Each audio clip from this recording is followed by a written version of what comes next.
planning a wedding is very exciting.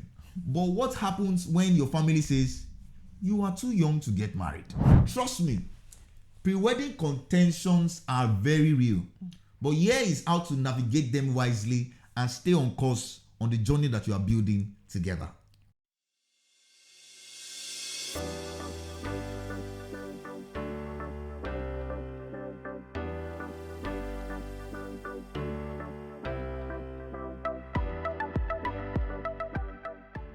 Welcome back to our YouTube channel. My name is Sam. My name is Yemi. And we are the Faf Tribe. We are a young migrant couple in the United Kingdom. We share about our life journey so far, how things have been, and also tips that can help you grow and improve yourself as a young person. Alright, today we'll be talking about how to deal with pre-wedding contentions in the family. How to deal with, what we mean is, how to deal with that difficult uncle that says you cannot get married, or how to deal with your parents that say you cannot get married, or someone that says you cannot get married. In our case, it was quite significant. When I say significant, or okay, let's say this. Two of the two uncles in my wife's family did not want her to get married, because they felt that that baby, that young girl, that girl, what she did with marriage is too technical. She needs to be in school, you know. But I mean, in this video we'll try to unpack it gradually and see how that experience can help you to navigate these pre-wedding contentions. There are some people, for some people it might not even be that you are young. For some people, they don't just like the person. They don't just like the best. They don't want to hear. You see? So how to deal with these kind of things? I'll let my wife start. You can start from I think the first one is the uncle that my dad met in your house. Let's go. Okay, so it happens to be that after we've taken the decision of getting married, and then I've stopped school at that time. Yes. I've stopped school. And we were at home. His dad came around. We were already preparing for the wedding. Yeah. So he's still in the UK. He was still in the UK at that time. So, but his parents are in Nigeria. Yeah. So they had to come around. You know, it shouldn't be that we just take all decisions like that and then the wedding just happened. So the parents, and in our tradition, it happens to be that they have to come, like the groom's family, they have to come to the bride's family. That's like an introduction. Yes. Yeah. So to introduce was themselves. It the introduction?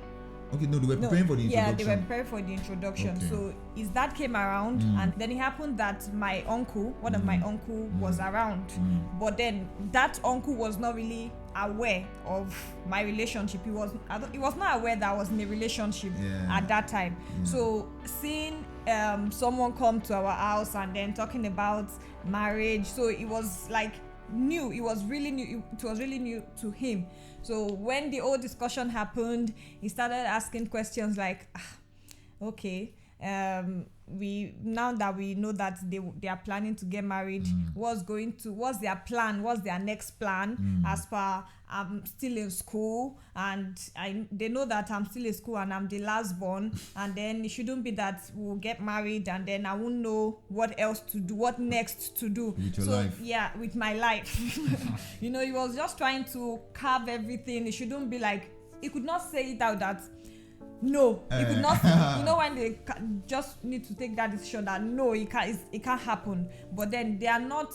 It's not that person that is really close that he could. He himself cannot make that decision to say no. Yeah, that he could not take that. So decision he was just on pointing out other things. Yeah, to to cut it out, that it's not possible. That is something we should rethink for it not to happen. So with I was not happy that he was around at that time. You called me that Yes, day. now I had to call him that. Oh my God, today is not real. It's really not the right day because I had different uncles. The closest to me would have been better if he was around instead of the other person that came around. At least he would understand where we were coming from. But then that happened, and I just it was not really a good thing. So that was more like a red flag. It was already giving me that discouragement that who are these people? Are they really going to back me up with this decision that I'm making? And at that time, I tried to, there was one of our videos that I mentioned that I had to keep it to my close friends and close family. So that person was not really in that category of close, very close family member that they could understand me. So at that time, I was trying to manage that decision, trying to keep it in a closed circle for people not to, bring in their own suggestions that hope this will work, hope this won't work, do this, do that.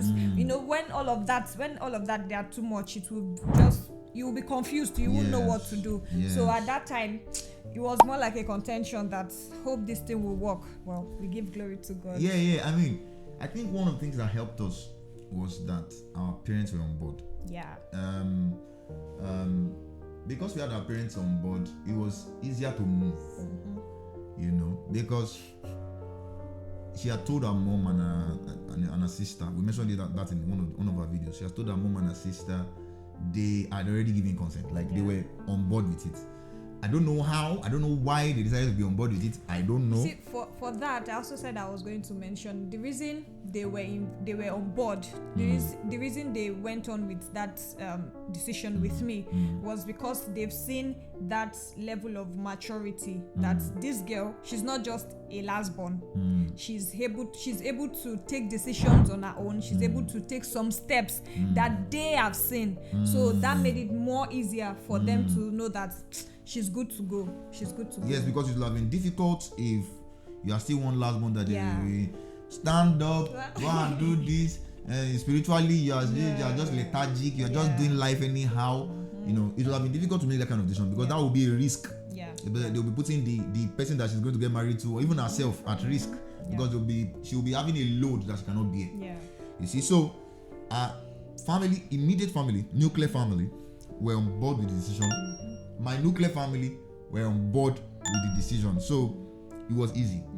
Because if you notice that she said that my dad actually went to our house, so it means that we are trying to do something here. There's going to be a collabo.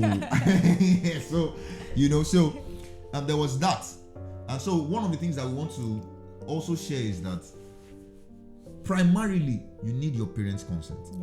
Very important. Primarily, you need your parents' consent. If your parents do not consent, you need to be patient and you need to pray. All right? We are not going to be one of those people that will say, go and run away and marry. No. We are not going to encourage that. All right?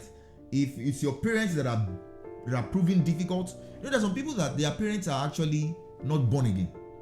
They are born again. Their parents are not born again. So their parents they are making decisions based on their unborn againism. You see, they are making decisions based on that. Maybe they are just looking at this guy and what do you have? How much do you have? So they're like, no, you can't get married to this one. I know, that kind of thing. More educated. Yes, exactly. So if you have that kind of contention, how to deal with it is by being patient. Don't run away. Don't fight them. The moment you start fighting them, something in them will be fighting you back.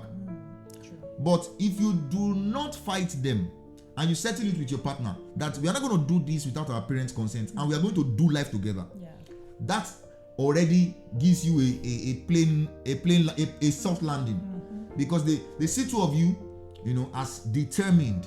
Another thing that you can pick from that is that both of you have to be on the same plane, on the same page. All right. There's something I'm trying to remember. There's this word that I saw in one book, on the same paradigm, so that if this one is saying we are going here, they will not call your husband or your partner and ask him, and he's saying, oh, we are going this way. That already shows disconnectedness or disconnection. You need to be on the same page. If you are saying A and they call your partner, they will hear the same thing. That already gives a sense of, they have a direction. They have where they are going. Every parent at some point will be soft. That's the truth. True. If they fight and fight, if you pray for them and you are patient with them, and when they are fighting you, or they're saying you don't do it, you are in their house and you are not doing things again. You say no, or they don't want me to marry, and you're not doing things again. They'll say maybe that is what God is trying to kill in you before you even get married. So, but whether they are fighting or you are not fighting, you still wake up, you still do what you have to do, you go to work. If you are still in their house, good. You're not in their house, fine. You still do what a child should do for their parents. At some point, you will break them. Yeah. At some point, they'll say, you see, I don't really agree, but I have a friend, Michael. Is the dad of is now is wedded now. Right. Yes, it's not his wife. The father of the wife said that his father-in-law now said that no, you cannot get married to Michael. Michael's wife now is in Canada. Michael is in Nigeria, still trying to figure out things. They know they want to be together. They plan it. They are on board with the decision. The lady even left Nigeria and they were still on board. That's to even prove the strength of that relationship. The father said, the father was saying things like, now it doesn't mean he's a bad person. He wants good for his girl. Yeah. For somebody that sponsored the girl to the point of going to Canada. So he was saying some things. He wants a high class wedding. If you don't have a high class wedding, they're not doing the wedding. He was just saying a lot of things, but with patience and the fact that they were on the same page with the decision. When he speaks to Michael, the same thing. When he speaks to the wife, the same thing. And even Michael's parents were already on board with the decision, so just left with the father. So it made sense now that the father at some point allowed them. Now they are married anyway, to the glory of God. So they got married December. So one of the things you want to make sure that you fix is, where are we going, right? Together. What are the challenges you are facing together? Because if they do not agree, we cannot get married. And I am deciding that I will wait until we are able to convince them. And there's another second uncle of Yemi that said that, let us say it in our own words. And to add to that, yes, see, God has the hearts of his children. Yes. He knows how to convince them. Yes. So if you trust God that, and you know that the both of you are on board already, then there's no, and you keep putting in prayers, God knows how to convince them more. You'll be surprised when they will just call you that. I don't want to be too dramatic with it, but they just call you and everything just goes very much easier. Is something, just put it to God. Yes. Put it to God. Yes. And okay, so about the second uncle. Don't run away to get married though. So go on. About the second uncle, but I don't know if you've gotten married at that time. No, we're not married. I think you went to do clothes or something. Maybe you went to measure your clothes, or I think, So the second uncle, he was not aware that I had left school at that time. He just saw me in the place we were staying before, and then we met on the way. He was asking how is school, how is everything. I just went on with the normal usual statement. Fine, it's going well, we thank God. And it was like, hope I'm planning to serve. Yeah, he was aware about the wedding plans. But he was not aware that I had left school. Okay. So he was just talking about, I'm preparing to serve. He didn't, because there's something called NYSC. It's like a service corps in Nigeria. When you are done with your bachelor's, you go for NYSC. It's like a mandatory 1 year National Youth Corps to serve the country. They will post you anywhere in the country to just have to acquaint with the systems in that country, in that state. Yeah, so and I think they use the certificate in political regions. Just if political you want to positions. If you want to go for a position, and then he just went on saying that I hope you finish school and then go for NYSC. I first of all told him, because I know the kind of person he is, because he likes that kind of discussion. He will keep going, and we're in the middle of the road, for God's sake.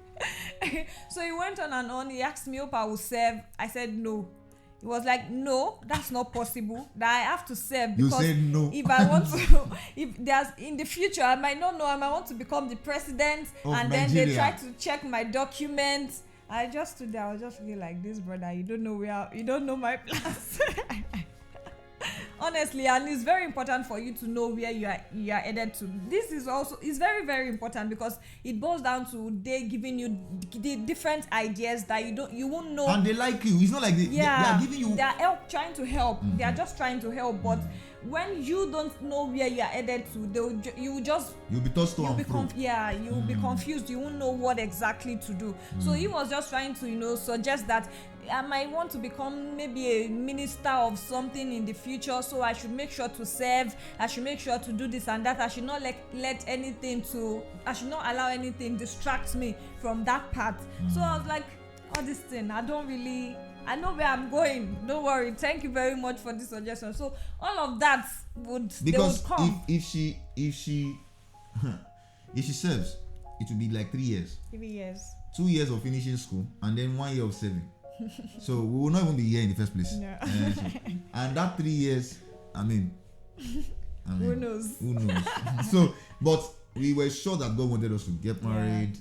Like she said something very important. You have to be clear. Mm-hmm. If you are not clear, a suggestion can change all the plans. See, and it's true. I can become a president tomorrow, and before you know it, like wedding cancelled. Yeah. Before you know it, I want to go back to school and all that. So, it's not bad if she goes back to school. It's just that some things that are happening now cannot happen. Will not be happening now. Yeah. It's just, everything is time and chance. Yeah.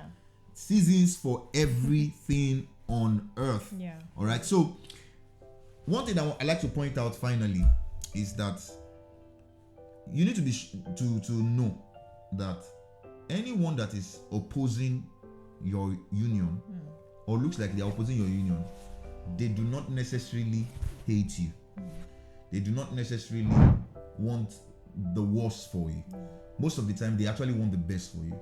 But the way that they want the best for you is in such a way that that's the way they've known. They know, yeah. That's their paradigm. Steve Covey was talking about it. That's the way. That's how they know things.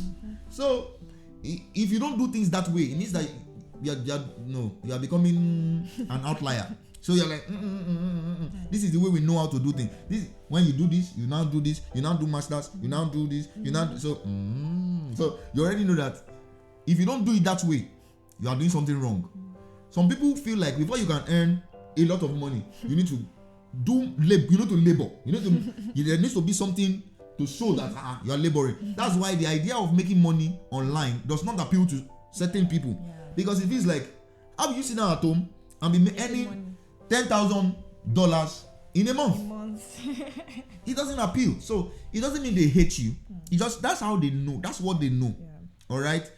The last bit, like an extra point, is seek elders' advice. If you have somebody that you can trust, like your pastor, senior colleagues, mentors, seek somebody that you can trust, that you know this person is not trying to box you. This person wants you to fly. In fact, is trying to spread your wings very well for you. Speak to them. All right. Seek ideas. There's some things that they can advise you to do, especially when you have strong contentions from family. There's some things that they can advise you to do, some decisions they can advise you to take, to just make sure that you are in good terms with your family. One thing I try to say all the time wherever I go is that family is very important. Yes, family is very important. Family beautifies things, especially if your families are good people. Even if they are not good, there's some bits and pieces of people that would, make the difference. Family. When you give birth, everybody needs a root. They need to know that, oh, that's your uncle, that's your auntie. It helps. That was something that I did not have. My siblings did not really have that. We did not connect to our cousins, aunties. So it didn't help. It feels like we were nuclear, like we were on our own. So, but it's not helpful. So, try to build a good relationship with your family, regardless of whatever may be happening now. Just know that if you know where you're going, if you have the word of God on where you are going, trust me. We shot a video previously on 8 signs to know if he's the one. 8 signs, 8 red flags that you must tick off to just be sure that this person is the one I want to settle for or not. So you can go and watch that video. It gives you a better insight so that you know that, okay, this person that you are actually doing life with is actually worth it in the first place. All right. And then if it's worth it, I mean, nothing is stopping you. Go for it.